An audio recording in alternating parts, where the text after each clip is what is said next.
nsanyuse nnyo okulaba nti Kalo agenda kukola konsati yeesuuse. Ennyimba za Kalo nzimanyi kyekituufu. Nsika olwasooka nze ennyimba ze zezisinga okwagala. Ekirala kyemwagalako Kalo yeeyisa bulungi. Oweekitiibwa Kitooke yakugambye tufuga ettutumu. Nina bwe najja awantu omuyimbi sijja kumwogera kuba byenjogera bijja kusaasaana. Najja ku stage ng'atamidde. Naye Kalo mu bbanga lino naye tukula mikolo yayimba nsika n'okutuka essaawa yaabiri ate kati ndowooza munene okusinga luli. Tetunnaba kumulaba nga ali mu bintu ebitasaana. Katikkiro mulabye asibiridde Entanda badde nina okugjako badde mukyala Muganda mugira Nkima balina okugjako mu bujjajja akita bujjajja nsabe emikisa gy'abakulu gitambule nange ga mukaaga Desemba kyetambule bulungi. Mukama wange mbadde nze kumuyita obutongole musabe puroguramu eneba teri bize ajje kushabirewo. Oyagala berenga omugenyi omukulu. Oyagala berenga omugenyi omukulu. Bw'anaaba nga zze naba kijja okubeera. Waliwo ekintu kitatera kulabikibwa wano. Ebiseera ebisinga abamawulire bonna bwe bajja oba n'omuyimbi tutuukira direct mu kabine tuba ne tukolera eno ewa Katikkiro kw'osoose egenda mu kafo ne Katikkiro. Twebuuza bano banyumya ki?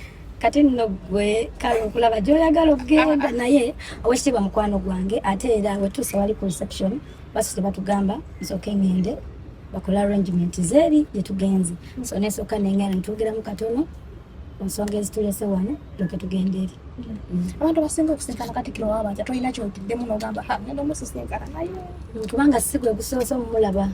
Mulabye enfunda nnyingi nnyo naye ate kumumitinga mu office ono gubadde gwakubiri. So kutya kwali tekuliibwa nnyo kubanga relationship ebaddemu. Ng'ogyeko mu mitinga mu office mwogeramu nga abantu mwogerezeganya gwe naye. Nga twesanze musanga ne twebuuzaako. Mbunga leero tokaabye. Leero sikaabye kubanga ate tewali kibadde kinkaabya leero. Ebintu bye mba njogera nze ebiseera ebisinga bye binkaabya. Ate saayi soogedde nnyo osanga singa twakulaba nnyo singa nandaze osanga oba naalikaabye. Twakola ku press conference nga yebakuwaana ennyo okaaba naye wano Katikkiro akuwaanye tutunyeza yadde. Anti buliriza we twali ku press conference ebintu ebyasinga okunkaabya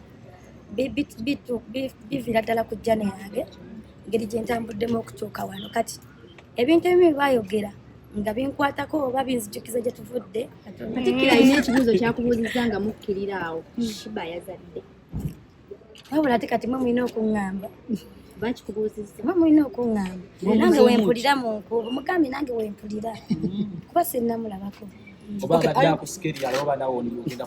Ate ng'ate nzira ngenda kuzaala. Era luva mu concert ate nze njagala balongo. Bwe naba mulabye